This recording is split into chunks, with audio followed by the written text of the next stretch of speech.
성경 말씀 함께 보겠습니다. 오늘 읽은 성경 말씀은요, 빌립보서 2장 6절에서 11절, 그리고 마태복음 22장 41절에서 46절, 조금 깁니다. 하나님께서 주신 말씀 함께 읽겠습니다. 그는 하나님의 모습을 지니셨으나 하나님과 동등함을 당연하게 생각하지 않으시고 오히려 자기를 비워서 종의 모습을 취하시고 사람과 같이 되셨습니다. 그는 사람의 모양으로 나타나셔서 자기를 낮추시고 죽기까지 순종하셨으니 곧 십자가에 죽기까지 하셨습니다. 그러므로 하나님께서는 그를 지극히 높이시고 모든 이름 위에 뛰어난 이름을 그에게 주셨습니다. 그리하여 하늘과 땅 위와 땅 아래에 있는 모든 것들이 예수의 이름 앞에 무릎을 꿇고 모두가 예수 그리스도는 주님이시라고 고백하여 하나님 아버지께 영광을 돌리게 하셨습니다. 바리새파 사람들이 모였을 때에 예수께서 그들에게 물으셨다. 너희는 그리스도를 어떻게 생각하느냐? 그는 누구의 자손이냐? 그들이 예수께 대답하였다. 다윗의 자손입니다. 예수께서 다시 그들에게 말씀하셨다. 그러면 다윗이 성령의 감동을 받아 그를 주님이라 부르면서 말하기를 주님께서 내 주께 말씀하셨다. 내가 내 원수를 내 발 아래에 굴복시킬 때까지 너는 내 오른쪽에 앉아 있어라 하였으니 이것이 어찌된 일이냐? 다윗이 그리스도를 주라고 불렀는데 어떻게 그리스도가 그의 자손이 되겠느냐? 그러자 아무도 예수께 한마디도 대답하지 못했으며 그날부터는 그에게 감히 묻는 사람도 없었다. 아멘.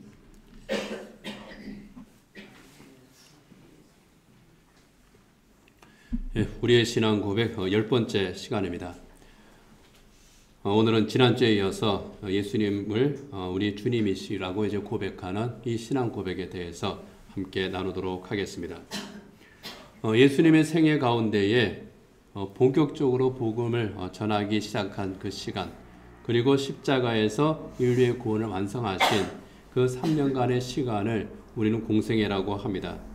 그리고 공생애의 마지막 주간을 고난주간이라고 하죠. 그래서 우리가 부활주일 전에 고난주간 한 주간을 또 묵상하면서 지냈습니다. 이 고난주간 동안에 예수님께서 참 여러 가지 일들을 많이 하셨는데 그 중에 하나가 예루살렘 성전에서 복음을 전하시고 하나님 나라에 대해서 또 예수님의 십자가의 의미에 대해서 또 말씀하신 그러한 일들이 있습니다. 그때에 사두개인과 바리새인들과 논쟁을 하신 그런 사건이 있습니다. 사두개인들이 예수님을 찾아왔다가 그냥 예수님한테 아주 처참하게 깨어지고 물러갔습니다. 상대가 안 되는 거죠. 그 다음에 바리새인들이 찾아왔습니다.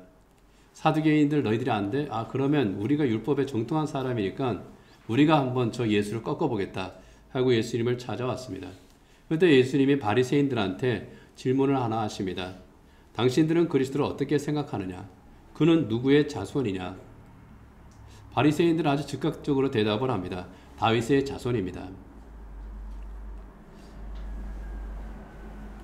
그리스도는 메시아죠. 이 메시아는 유대인들이 기다리던 언약의 구원자입니다. 하나님께 약속하신 구원자입니다. 그들이 생각했던 구원은 이런 겁니다.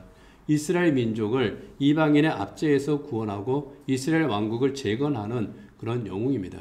이스라엘 역사는 바벨론 유술에서 북이스라엘 왕국과 남쪽 유다 왕국이 멸망했습니다. 그때부터 사실 이스라엘 왕국이라고 할 수 있는 다윗의 왕국이라 할 수 있는 나라는 사실상 없었습니다. 바벨론 유술 70년이 지나고 다시 귀환을 했지만은 그들은 자기들의 나라를 온전히 가질 수가 없었습니다. 여전히 식민지였어요. 아수르의 식민지였고 그 다음에 바벨론의 식민지였고 그 다음에 페르시아의 식민지였습니다. 그 다음에도 계속 식민지 역사는 이어집니다. 알렉산더의 마케도니아의 식민지였고 그 다음에 로마의 식민지였습니다. 그 사이에 이스라엘 민족들은 여러 가지 독립운동을 해요. 그래서 마카베 왕국이라고 하는 그런 왕조를 세우기도 합니다. 그러나 그 왕조들은 완전한 이스라엘이라고 할 수는 없었습니다. 심지어 바로 그 당시 예수님께서 오셨을 그 당시 이스라엘 다스리고 있던 그 헤롯 왕은 그 다윗의 혈통이 아니었습니다. 정통성이 없는 그런 왕이었습니다. 이들이 기다리고 있던 메시아는 정통성이 있는 왕입니다. 다윗의 후손으로 와서 이스라엘을 재건할 영웅, 하나님께서 보내시는 특별한 사명자, 그 사명자로서의 메시아를 그들은 기다리고 있었습니다. 재건된 이스라엘 왕국을 누구보다도 잘 다스릴 수 있는 지혜와 하나님의 공의로 다스리는 그 왕을 이스라엘 민족들은 기대하고 있었습니다. 그리고 그 왕은 다윗의 혈통에서 태어날 것이라고 하는 것이 예언이었습니다. 이 예언을 믿고 있었기 때문에 그리스도가 누구의 자손이냐, 메시아가 누구의 자손이냐, 이스라엘의 새 왕이 누구의 자손이냐, 이렇게 예수님이 물으셨을 때에 다윗의 자손입니다. 다윗의 혈통에서 태어날 이스라엘의 새로운 왕입니다. 메시아입니다. 이런 맥락에서 그들은 즉각적으로 당연하게 대답할 수가 있었던 겁니다. 바로 그들에게 예수님께서 다시 묻습니다. 마태복음 22장 44절입니다. 같이 읽겠습니다. 주님께서 내 주께 말씀하셨다. 내가 내 원수를 내 발 아래에 굴복시킬 때까지 너는 내 오른쪽에 앉아 있어라 하였으니 이것이 어찌된 일이냐.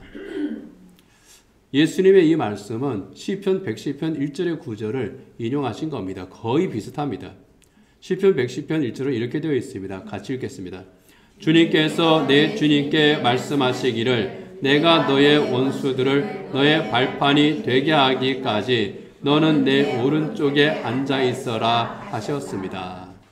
주님께서 내 주님께 말씀하시기를 내가 너의 원수들을 너의 발판이 되게 하기까지 너는 내 오른쪽에 앉아 있어라. 주님 우편에, 그러니까 하나님 우편에 앉아 있어라. 그 왕권을 주시는 것을 의미를 하죠. 시편 110편은요, 다윗이 지은 시편입니다. 별명이 하나 있습니다. 메시아 시편이라는 별명을 가지고 있습니다. 시편 22편과 함께 메시아 시편 가운데 하나입니다. 메시아 시편이라고 하는 것은요, 메시아의 오심과 사역에 대한 예언이다. 예언이 들어있는 그런 시편이다. 우리가 그렇게 이해하면 됩니다.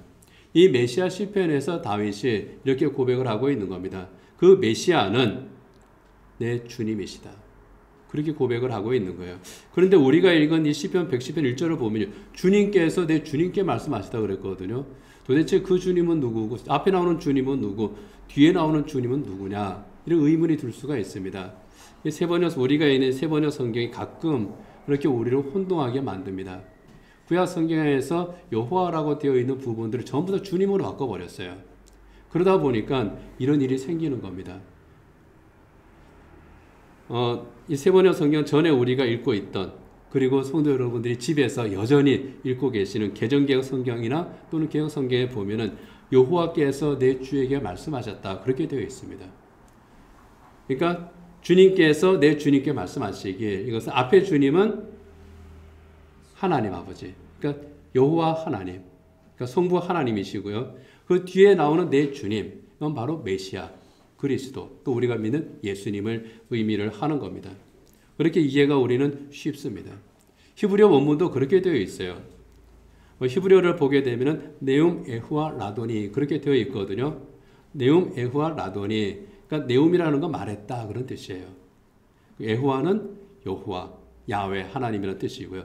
에후와 여호와께서, 라돈은 그 레와 아돈이라고 하는, 아돈이 이제 주 그런 뜻이고 아도나이가 여기서 나왔습니다. 레는 누구에게? 그래서 야훼 하나님께서 그 주님에게 이렇게 말씀하셨다. 그렇게 되는 겁니다. 그래서 하나님께서 메시아로 오실 내 주님에게 말씀하셨다. 그런 뜻이죠. 예수님께서 여기에서 물으시는 겁니다. 그런데 다윗이 자기의 후손으로 올 메시아라고 그렇게 생각들을 하고 있는데 자기 후손이라고 하지 않고 내 주님이라고 했으니, 자, 그렇다면 메시아가 다윗의 자손이라고 할 수 있겠느냐, 이렇게 물으시는 거예요. 자기 후손인데 여호와께서 내 후손에게 말씀하셨다, 그렇게 하지 않고 여호와께서 내 주님에게 말씀하셨다, 왜 그랬을까 하는 겁니다. 아까 말씀드린 것처럼 하나님을 부를 때에, 그러니까 야훼라고 쓰고 아도나이라고 그렇게 읽었지만 그 메시아를 지칭할 때는 분명하게 아도나이, 라도니, 아도나이라고 부르고 있는 거거든요.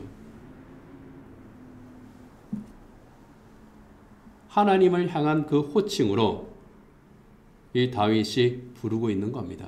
여기 아도나이라고 하는 말은 기본적으로 주인이라고 하는 그런 뜻이고요. 그리고 이 말을 사용할 때는 자기보다 높은 지위에 있는 사람, 그래서 가장 높은 지위에 있는 자는 왕이죠. 왕보다 더 높은 자는 하나님입니다. 그래서 하나님 향해서 아도나이라고 한 겁니다. 다윗이 메시아를 향해서 주님이라고 한 것은요, 나보다 훨씬 높으신 분입니다. 이스라엘에게서 왕보다 높은 자는 하나님밖에 없어요. 다윗이 그렇게 고백을 했다는 겁니다. 메시아가 혈통적으로는 다윗의 후손이 맞습니다. 그러나 다윗의 고백은 혈통적으로 내 후손에게 오시는 분이지만 그분은 혈통을 초월하신 분이시다. 이렇게 다윗이 실제적으로 고백하고 있다는 것을 예수님께서 지적하고 계시는 거예요. 유대인들이 생각하고 있던 메시아와 완전히 궤를 달리하고 있는 겁니다. 유대인들은 그 메시아는 이스라엘 민족을 위한 메시아고 어떤 신적인 존재가 아니라 그냥 인간적인 존재인데 아주 특별한 그러한 사람이다. 그렇게 생각을 하고 있었던 겁니다. 그러나 하나님께서 보내시는 그 메시아는 어떤 분입니까? 단순한 인간이 아니죠. 신적인 존재. 신적인 존재란 말도 어폐가 있죠. 하나님 자신인 겁니다. 온 인류를 구원하는 메시아. 차원이 다른 겁니다. 인간으로 와서 이스라엘을 구원하는 메시아가 아니라 참신이신 하나님께서 사람의 몸으로 세상에 와서 모든 인류를 구원하시는 메시아인 겁니다. 그렇기 때문에 유대인들이 생각했던 자기들의 이스라엘 왕국을 재건하는 그런 메시아, 그 차원을 훨씬 넘습니다. 그들은 오직 자기들을 위한 메시아예요. 그러나 하나님께서 보내시는 그 메시아는 그들만을 위한 메시아가 아니라 그들을 통해서 온 인류를 구원하시는 메시아. 그래서 그 메시아가 세우는 그 왕국은 새로운 이스라엘 왕국입니다. 이 땅의 왕국이 아니라 영원한 하나님의 나라입니다. 그 왕으로서 오시는 메시아인 겁니다. 그래서 단순하게 다윗 왕의 영광을 재현하는 그 메시아가 아니라 하나님께서 보내시는 그 메시아는 영광의 메시아가 아닌 고난의 메시아. 온 인류의 죄를 대속하기 위해서 십자가의 길을 가시고 십자가 위에서 가시의 혈관을 쓰시는 바로 그 메시아로 예수님께서 세상에 오신 겁니다. 그들이 생각했던 메시아의 모습과 하나님께서 보내시는 메시아의 모습이 달랐고 그들이 보낸 메시아가 가지는 그 영광과 지위, 그것과 예수님께서 이 세상에 오셔서 가지셨던 영광과 지위, 그것들이 서로 달랐다는 거예요. 예수님의 왕자는 보좌가 아니었습니다. 예루살렘 성에 있는 보좌가 아니라 십자가였습니다. 예수님의 왕관은 황금 면류관이 아니라 가시 면류관이었습니다.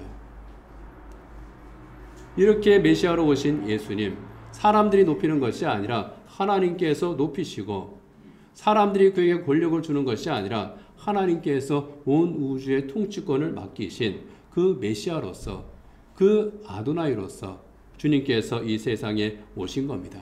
그것을 우리가 지난주에 읽었던, 그리고 오늘 또 읽었던 빌립보서 2장에서 이렇게 고백을 하고 있습니다. 빌립보서 2장 9절에서 11절 같이 읽겠습니다. 그러므로 하나님께서는 그를 지극히 높이시고 모든 이름 위에 뛰어난 이름을 그에게 주셨습니다.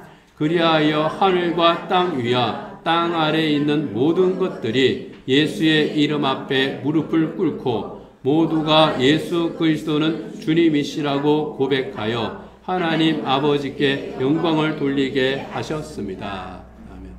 하나님의 구원 계획 가운데 들어있다는 겁니다. 하나님께서 그렇게 하게 하셨다는 겁니다. 성부 하나님께서 성자 예수 그리스도를 모든 사람들이, 모든 자연들이, 온 우주가 그 앞에 무릎을 꿇고 주님이라고 고백하며 하나님께 영광 돌리게 하셨다는 겁니다. 여기에 모두가 예수 그리스도는 주님이시라고 고백한다 할 때 여기 주님이 퀴리오스, 메시아, 아도나이 똑같은 말입니다.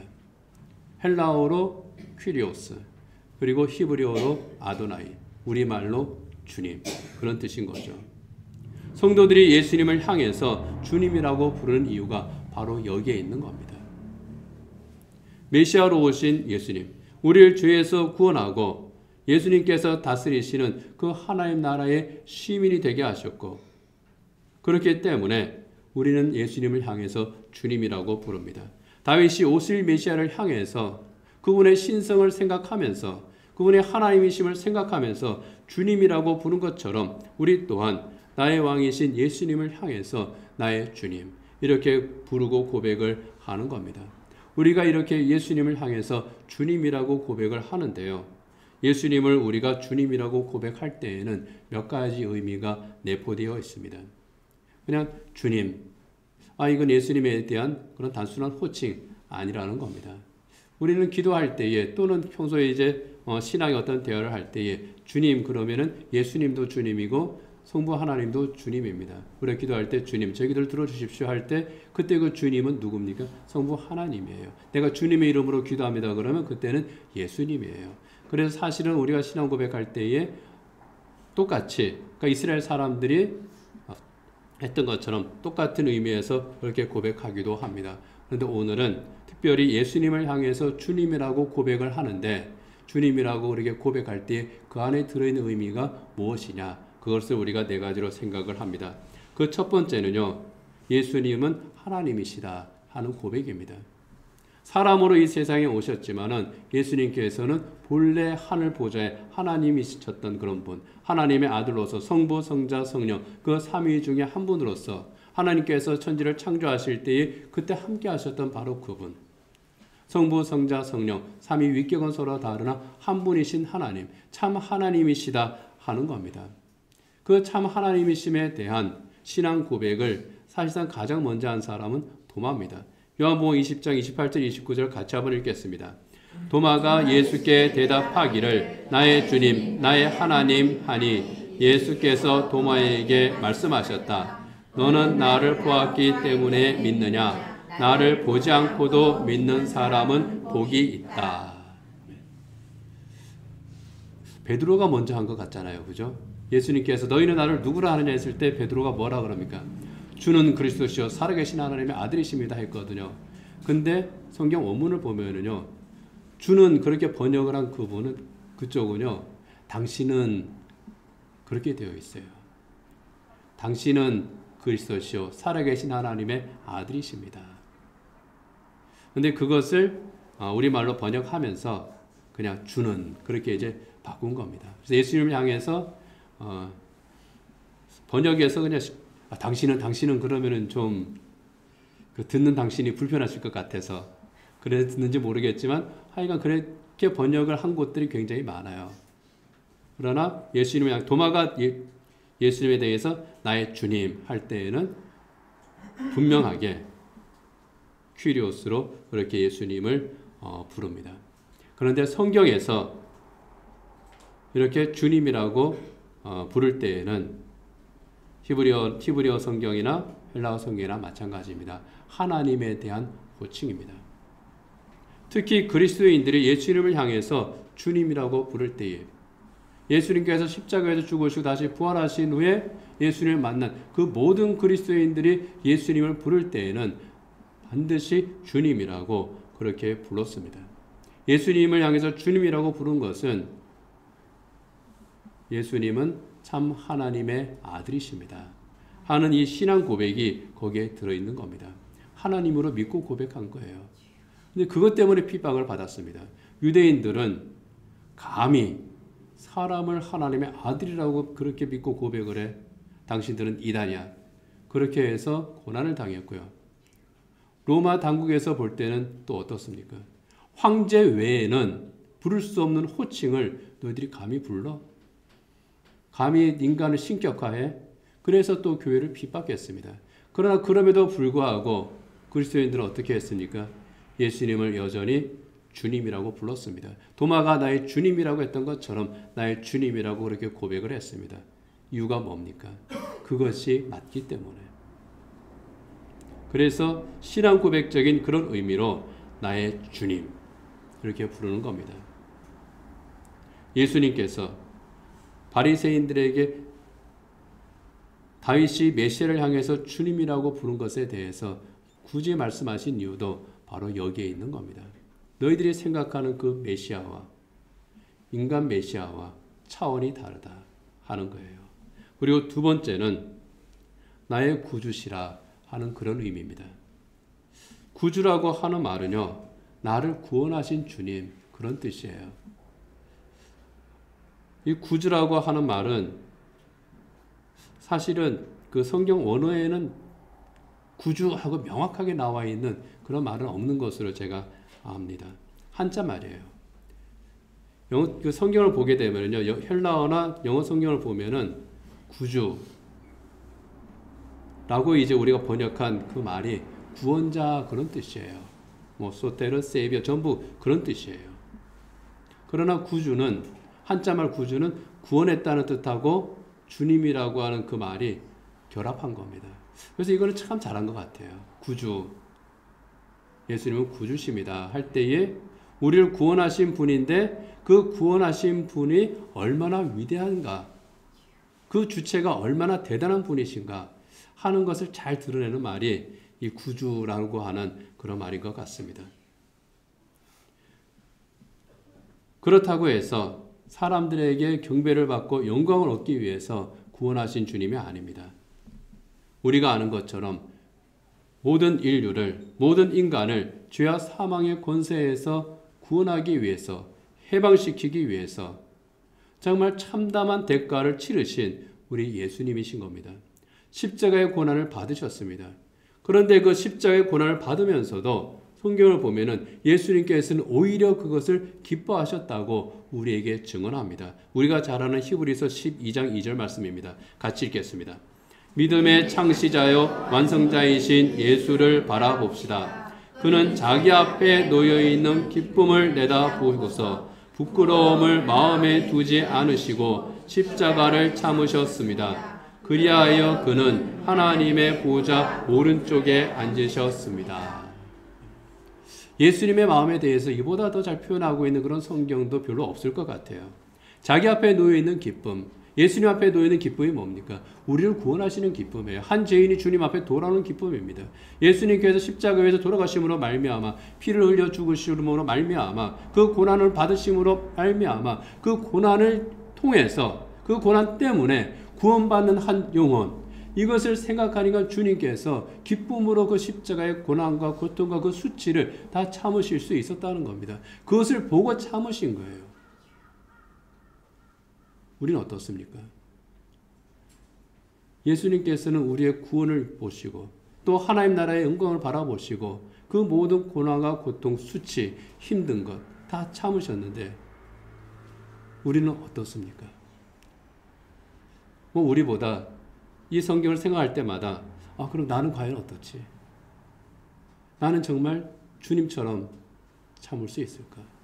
주님을 바라보고 주님께서 받으실 그 영광을 생각하면서 주님이 기뻐하실 걸 생각하면서 내가 지금 현재 당하는 어려움과 고난과 아픔, 시련 이걸 내가 잘 견디고 참아내고 있는가? 또는 주님께서 구원하기로 작정하신 한 영혼을 주님 앞으로 돌아오게 하는 그 일을 위해 또는 이 교회를 위해 주님께서 하시고자 하시는 그 일을 위해서 내가 겪어야 되는 그런 일들 내가 잘 참고 있는가? 뭐 그러한 여러 가지 생각들을 하게 됩니다.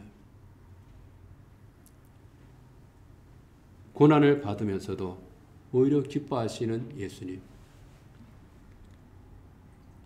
이게 우리 구주 예수님이심이에요. 우리를 구원하신 예수님의 그 사랑이죠. 그리고 세 번째는 다윗이 고백한 것처럼 또 도마가 고백한 것처럼 나의 주님, 나를 다스리시는 나의 왕, 그런 뜻입니다. 요한복음 17장 2절 같이 한번 읽겠습니다. 아버지께서는 아들에게 모든 사람을 다스리는 권세를 주셨습니다. 그것은 아들로 하여금 아버지께서 그에게 주신 모든 사람에게 영생을 주게 하려는 것입니다. 아버지께서는 성부 하나님께서는 아들에게 성자 예수 그리스도에게 모든 사람을 다스리는 권세를 주셨다고 분명하게 선언을 하고 있습니다. 예수님께서 나를 다스린다고 하는 것은 무슨 뜻입니까? 내 삶의 주권이 주님에게 있다는 거예요. 누군가가 다스린다고 할 때에는 통치권을 의미를 하잖아요. 주님께서 나를 다스리신다. 내 삶의 주권이 오직 주님에게 있다 하는 겁니다. 내 삶의 주권이 주님에게 있다고 하는 것, 사람의 삶에 대해서 고린도후서에서는 이렇게 말씀을 하고 있습니다. 10장 5절 같이 읽습니다. 하나님을 아는 지식을 가로막는 모든 교만을 쳐부수고 모든 생각을 사로잡아서 그리스도께 복종시킵니다. 주님의 다스림을 받는다고 하는 것은 바로 이런 의미예요. 내 모든 생각들을, 내 모든 사상들을, 내 모든 계획들을, 내 모든 판단들을 내가 딱 묶어서 주님에게 복종시키는 겁니다. 주님 앞에 내려놓는 거예요. 주님, 이거 어떻게 처리할까요?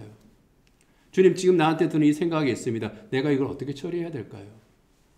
내가 어떤 선택을 해야 될까요? 이게 주권을 맡기는 거고 이것이 주님의 다스림을 받는 겁니다. 주님의 생각을 내 생각에 끌어맞추는 것이 아니고요. 주님의 그 말씀 앞에 내 생각을 내려다 놓는 거예요. 그리고 이것이 과연 주님의 말씀에 점검했을 때 맞습니까? 잘못된 것입니까? 잘못된 것이라면 무엇이 잘못된 것입니까? 맞습니까? 그렇다면 제가 어떻게 해야 됩니까? 이게 그리스도께 복종하는 거죠.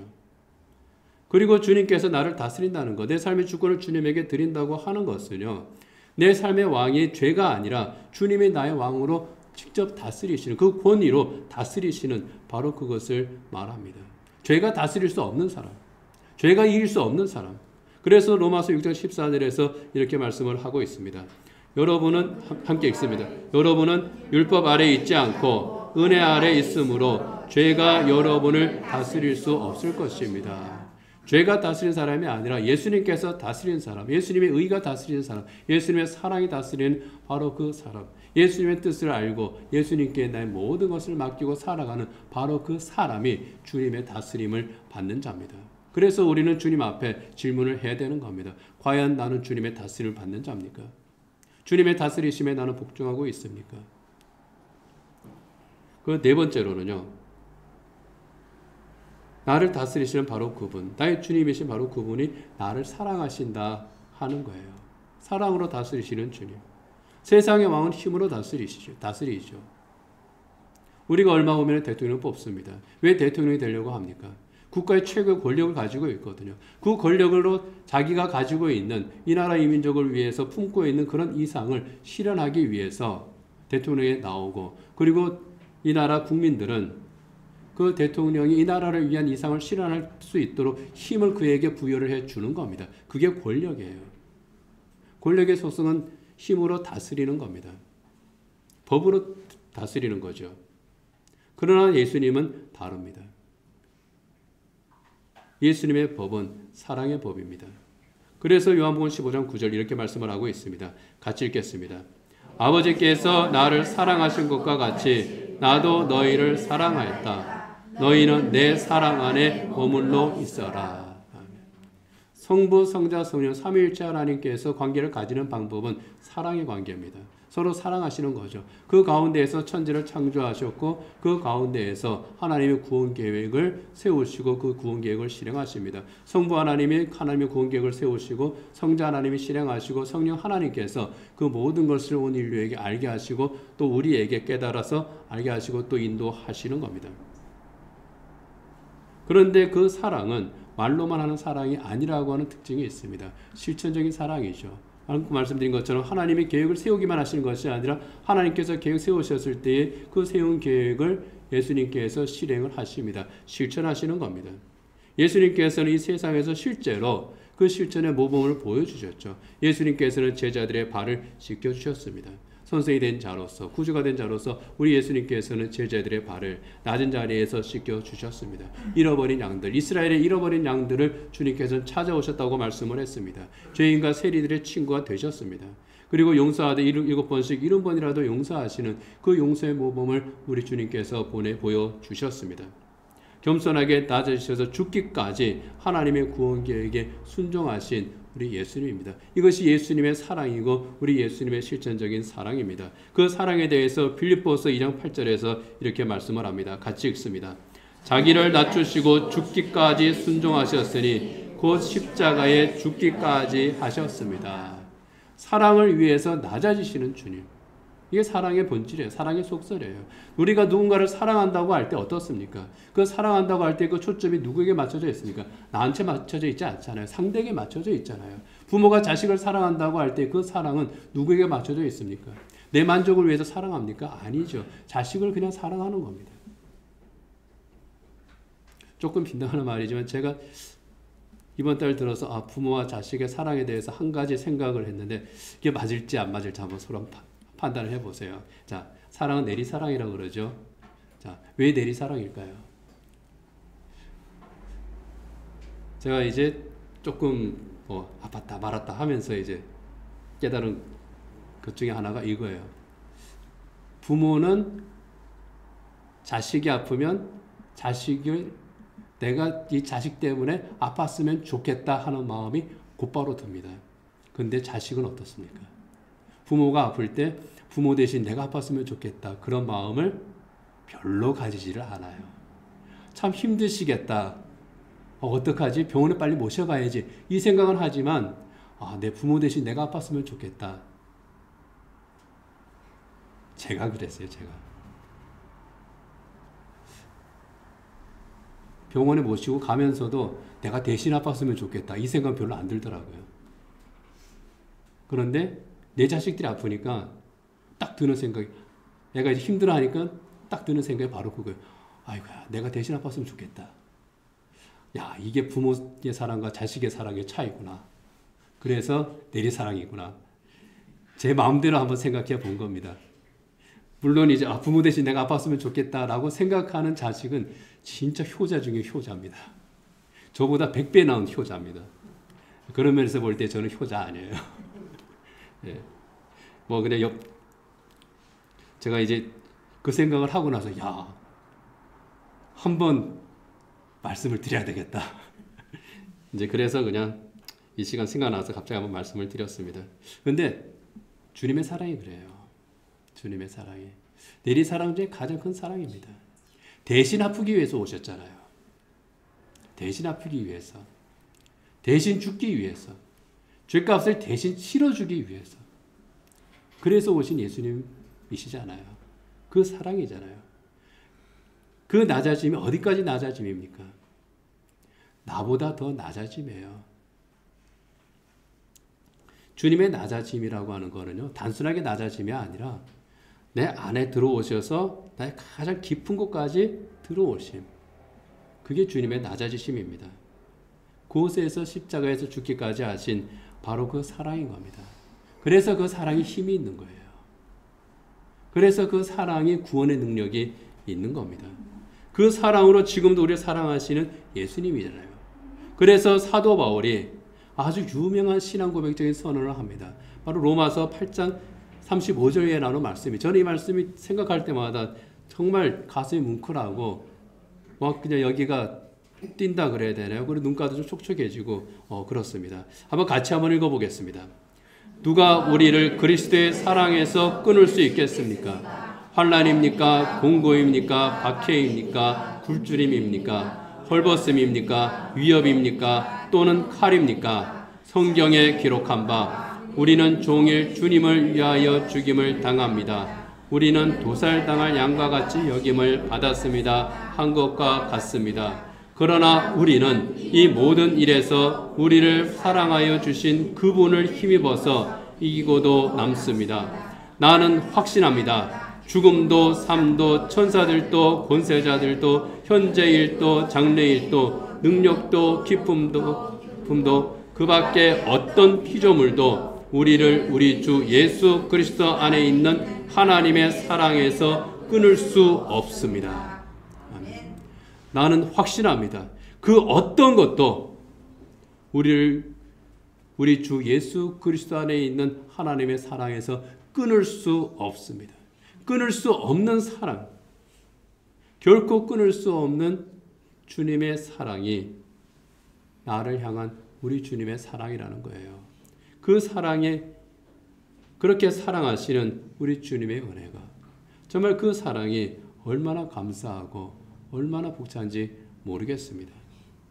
우리가 예수님을 향해서 주님이라고 부를 때에는요, 이런 신앙 고백적인 의미들이 내포되어 있는 겁니다. 그냥 주님 하는 것이 아닙니다.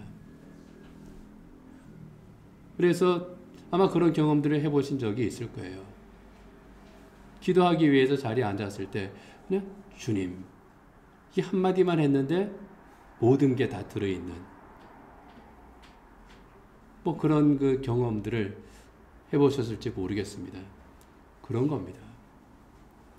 주님 이렇게 이제 말할 때요, 예수님은 참 하나님이십니다. 예수님은 나를 구원하기 위해서 십자가를 지신 분이십니다.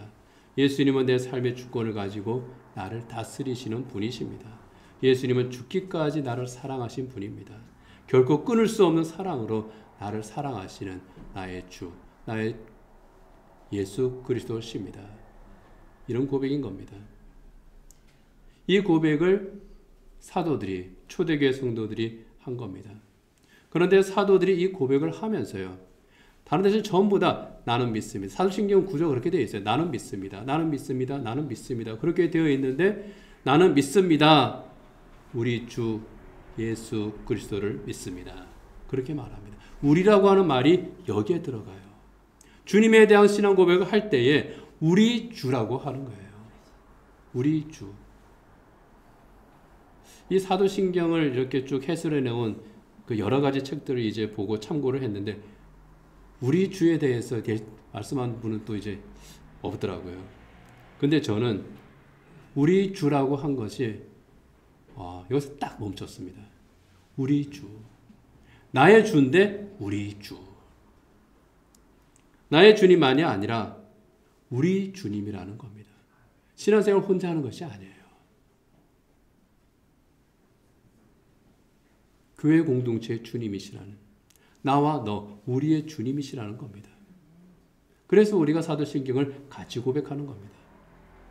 내가 믿고 고백하는 주님과 다른 그리스도인들이 믿고 고백하는 주님이 다르지 않습니다.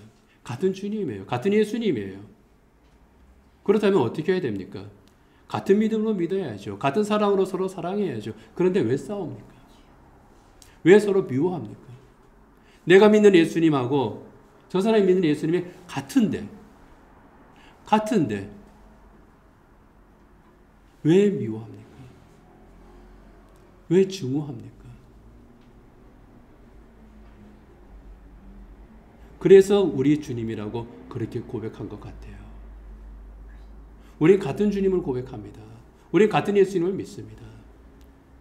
같은 사랑으로 사랑하시는 그 예수님을 우리가 믿고 있습니다. 그런 고백인 겁니다.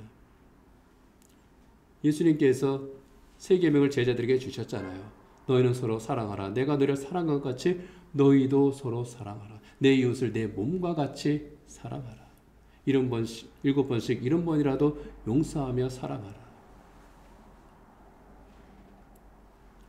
그리고 우리 주라고 하는 이 고백은요, 모든 하나님의 사람들의 주님이시다, 그런 뜻입니다.